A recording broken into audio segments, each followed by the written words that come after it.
ഞാൻ പ്രസംഗിക്കുന്ന പെരിന്തൽമണ്ണ മെമ്പറിൽ പോലും ഒരു ദിവസം ഒരാൾ വന്ന് കയറി എന്നെ പിടിച്ചു വലിച്ച് താഴത്തേക്ക് ഇറക്കി ഓരെന്ത് ചെയ്തു, മിമ്പർമ കയറി മിമ്പർമ കുത്തുപറത്താൻ വേണ്ടി ശ്രമിച്ചു. അപ്പൊ അത്രമാത്രം നമ്മൾ പ്രസംഗിച്ചുകൊണ്ടിരിക്കുന്ന പള്ളി മിമ്പറിൽ പോലും പ്രസംഗിക്കാൻ അനുവദിക്കാത്തൊരു സാഹചര്യം ഉണ്ടാകുമ്പോൾ തീർച്ചയായും നമുക്ക് പ്രസംഗിക്കാൻ വേദി വേണം, നമുക്ക് ആളുകളോട് ഈ കാര്യങ്ങൾ പറയണം.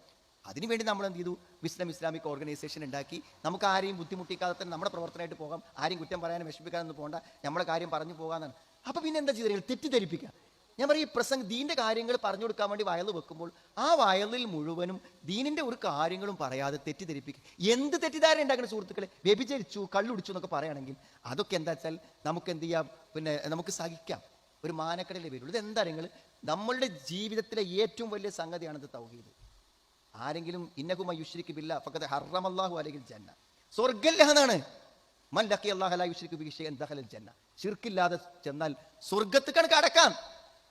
ആ ശിർക്കാണ് സത്യത്തിൽ നമ്മുടെ കൂടെയൊക്കെ ജീവിക്കുന്ന സുഹൃത്തുക്കൾ എത്രയോ പ്രാവശ്യം കൂടെ കടന്നുറങ്ങിയ ഒരേ സ്റ്റേജിൽ ഒന്നിച്ച് പ്രസംഗിച്ച ആളുകളാണ് എന്ത് ചെയ്യണത്, ആരോപിക്കുന്നത്. നമ്മളതിനൊന്നും മറുപടി പറയണ്ട, നമ്മളതിന് മറുപടി പറയേണ്ട ഒരു ആവശ്യമില്ല. പക്ഷെ ഒരു കാര്യം പറയാം, ഈ തെറ്റിദ്ധാരണ പേടിച്ചിട്ട് നിങ്ങൾ പ്രസംഗങ്ങളും പ്രഭാഷണങ്ങളും കേൾക്കാതിരുന്നാൽ അതിൻ്റെ നഷ്ടം ചെറുതാവൂല, അതിൻ്റെ നഷ്ടം ചെറുതായി. എൻ്റെ പ്രസംഗം കേൾക്കാത്തില്ല പറഞ്ഞത്. ഇത്തരത്തിൽ പ്രഭാഷണങ്ങൾ നടത്തുന്ന ആളുകളുടെ പ്രസംഗങ്ങളിൽ നിന്നും ലഭിക്കുന്ന അറിവുകൾ നമ്മുടെ മക്കൾക്കും നമ്മുടെ കുടുംബത്തിനും നമ്മുടെ ഉമ്മമാർക്കും നമ്മുടെ വാപ്പമാർക്കും ഇവരൊക്കെ ജിന്നിനെ വിളിച്ച് പ്രാർത്ഥിക്കുന്ന മുശ്രിക്കീങ്ങളാണ് എന്ന് തെറ്റിദ്ധരിപ്പിച്ചിട്ട് ഒരു പ്രസംഗത്തിന്റെ സ്റ്റേജിൽ വരാനും കസേരയിൽ ഇരിക്കുവാനും നമ്മുടെ മനസ്സുകൾക്ക് പറ്റാതെയായാൽ ദീൻ പഠിക്കാനും ദീൻ ഉൾക്കൊള്ളാനുമുള്ള അവസരങ്ങൾ നമുക്ക് നഷ്ടപ്പെട്ടു പോകും. അത്രേ ഉണ്ടാവുള്ളൂ. അവിടെ വേറെ നഷ്ടങ്ങളൊന്നും ഉണ്ടാവില്ല സുഹൃത്തുക്കൾ. ഒരു പരിപാടിക്കും അള്ളാഹിന്റെ അനുഗ്രഹം കൊണ്ട് ഒരു സദസ്സില്ലാതെ വരുന്നൊരവസ്ഥ ഉണ്ടാവണില്ല.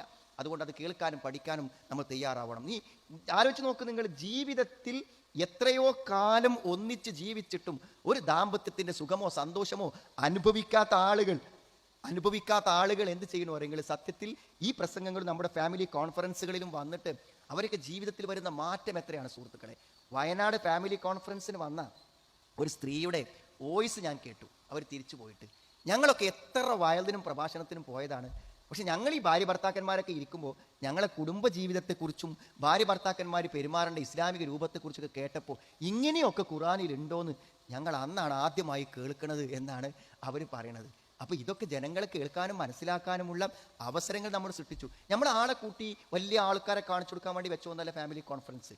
ഫാമിലി ആയിട്ട് ആൾക്കാർ വരുമല്ലോ, ഭാര്യയും ഭർത്താവും മക്കളൊക്കെ വരുമ്പോൾ അവിടുന്ന് നമ്മൾ ആ പെരുമാറ്റത്തിൻ്റെ രൂപങ്ങളും മര്യാദകളൊക്കെ പറഞ്ഞു കൊടുത്താൽ, അത് അവരുടെ ജീവിതത്തിൽ അവർ പരീക്ഷിച്ചാൽ തീർച്ചയായും മാറ്റങ്ങൾ ഉണ്ടാകും എന്നുള്ള നിലക്കാണ് സുഹൃത്തുക്കളെ അത് നമ്മൾ പറഞ്ഞു കൊടുക്കുന്നത്. അതുകൊണ്ട് എനിക്ക് വിനീതമായി നിങ്ങളോട് പറയാനുള്ളത്, ദീന് കൊണ്ട് നമുക്കൊരു സന്തോഷം കിട്ടാണ്ട് അത് ദീന് കേൾക്കും ദീന് പഠിക്കും ചെയ്യുമ്പോൾ മാത്രമേ ഉണ്ടാവുള്ളൂ. നിങ്ങൾക്ക് നിങ്ങളെ മക്കളെ കിട്ടണോ, അത് ദീനോണ്ടേ കിട്ടുള്ളൂ. നിങ്ങൾ ഏത് ഘട്ടത്തിൽ നോക്കും, നിങ്ങൾ മക്കളെ ഡോക്ടറാക്കി അല്ലേ, എഞ്ചിനീയർ ആക്കി, ദീനില്ലെങ്കിൽ സുഹൃത്തുക്കളെ നിങ്ങളെ പൈസ വെറുതെ പോവും.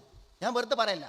ഇന്നിപ്പോൾ കേരളത്തിൽ ഇത്രയും സുന്ദരമായി സുന്നികളുമായി മുഖാമുഖം നടത്താനും അവരോടുമായി അവർ ചോദിക്കുന്ന ചോദ്യങ്ങൾക്കൊക്കെ വളരെ സിമ്പിളായിട്ട് എത്ര മുഖാമുഖമാണ് നമ്മൾ സുന്നി പ്രദേശങ്ങളിൽ പോയി നടത്തിയത്. അവർക്കൊക്കെ തൗഹീദ് പഠിപ്പിച്ചു കൊടുക്കണം. ഈ ഓൺലൈനിൽ കേൾക്കുന്ന ആൾക്കാരുടെ ഇടയിൽ വന്നിട്ട് വലിയ വലിയ ഉസ്താദുമാർ ഇത്രയും വലിയ വാസ്തവമില്ലാത്ത കാര്യങ്ങൾ പറഞ്ഞാൽ അതൊക്കെ ഇപ്പോൾ ജനങ്ങൾ വിശ്വസിക്കുന്നു. നമ്മൾ വിശ്വസിച്ചാൽ നമ്മൾ എന്തിനാ പറ്റുകയെന്ന് ഞാൻ ആലോചിക്കണം. അപ്പോൾ അത്രയും അതിൻ്റെയൊക്കെ കാര്യങ്ങളുള്ളൂ. അതിനെക്കുറിച്ചൊന്നും ഒരിക്കലും നമ്മൾ വ്യാകുലപ്പെടേണ്ടതില്ല.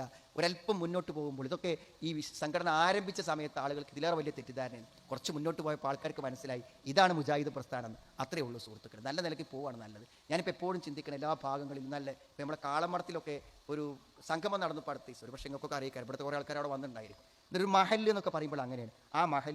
ആ മഹല്ലിൽ എത്രയോ കാലങ്ങളായി ജീവിച്ചു വന്ന ആളുകൾ എല്ലാവരും പാടെ കൂടി ആ പള്ളി നടത്തുക, എന്ത് സമാധാനം സന്തോഷമുണ്ടാവും. അപ്പോൾ ആ പള്ളിക്കൊക്കെ ചെന്നാൽ അവിടെ എല്ലാവരും കമ്മിറ്റിയിലുണ്ട്, എല്ലാ ആളുകളും പള്ളിൻ്റെ കാര്യങ്ങൾ, നമ്മളെ വാപ്പാരെല്ലാവരും ഉറങ്ങുന്ന ശ്മശാനം പള്ളി മയ്യത്തുകാർ അവിടെ അല്ലേ സുഹൃത്തുക്കളെ, അവർ നിസ്കരിച്ച പള്ളിയല്ലേ. അതിൻ്റെ ഉള്ളിൽ എന്തിനാണൊരു ബഹളം, അതിനെന്തിനാണൊരു കേസ്, എന്തിനാണൊരു പ്രശ്നം എന്ന് ഞാൻ എപ്പോഴും ആലോചിച്ച് നോക്കും. നമുക്ക് അതൊക്കെ അതെങ്കിൽ അവിടെയെങ്കിലും നമുക്കൊക്കെ ഒരു മനസ്സ് തുറന്ന് ഒന്നിച്ച് നാളെ മയ്യത്ത് നിസ്കരിക്കേണ്ട ആളല്ലേ, നമ്മുടെ പിന്നിൽ നിന്ന് ആത്മാർത്ഥമായി നമുക്ക് പ്രാർത്ഥിക്കേണ്ട ആൾക്കാരല്ലേ. അവിടെ എന്തിനാണ് ഒരു കലാപം, എന്തിനാണ് ഒരു പ്രശ്നം? ഞാൻ എല്ലാവരോടും ചോദിക്കുന്ന ഒരു ചോദ്യം, ഒരു പ്രശ്നമില്ലാതെ പോകാൻ പറ്റുന്ന സ്ഥലങ്ങളിൽ എന്തിനാണ് സുഹൃത്തുക്കളെ നമ്മൾ തമ്മിൽ വൈരാഗ്യവും ഇതൊക്കെ ഉണ്ടാക്കുന്നത്? എന്തിനാണ്? നമ്മൾ എത്രയോ കാലങ്ങളായി ഒന്നിച്ചു വന്ന ആൾക്കാരാണ്. അപ്പോൾ ഇതൊക്കെ നമ്മൾ തൽക്കാലം എന്ത് ചെയ്യണം, അവസാനിപ്പിക്കണം. ചെറിയ മസലഹത്തുകളൊക്കെ ഉണ്ടാക്കിയിട്ട് പള്ളികളൊക്കെ ഒന്നിച്ച് കൊണ്ടുപോകാൻ വേണ്ടി ശ്രമിക്കുക. ജുമാക്കൊക്കെ എല്ലാവർക്കും അവനവൻ്റെ പള്ളി നിലക്ക് സന്തോഷത്തോടെ വരാൻ എല്ലാ ആളുകൾക്കും പറ്റുന്ന സാഹചര്യങ്ങൾ ഉണ്ടാകണം. ആ പള്ളിക്ക് സേവനം ചെയ്തവരൊക്കെ അങ്ങനെ തുറന്നു പോകുന്ന ഒരവസ്ഥ ഉണ്ടാവണം. അതുകൊണ്ടൊക്കെ നമുക്ക് പ്രയോജനമുള്ളൂ. രണ്ടാളുകൾ തെറ്റിക്കഴിഞ്ഞാൽ നമ്മുടെ അമലുകൾ പോലും അള്ളാഹുവിലേക്ക് ഉയരൂല. രണ്ടാൾ തെറ്റിയാൽ പരസ്പരം അവർ അങ്ങോട്ടും ഇങ്ങോട്ടും കളവുകളും ആരോപണങ്ങളും പറഞ്ഞുകൊണ്ടിരിക്കും.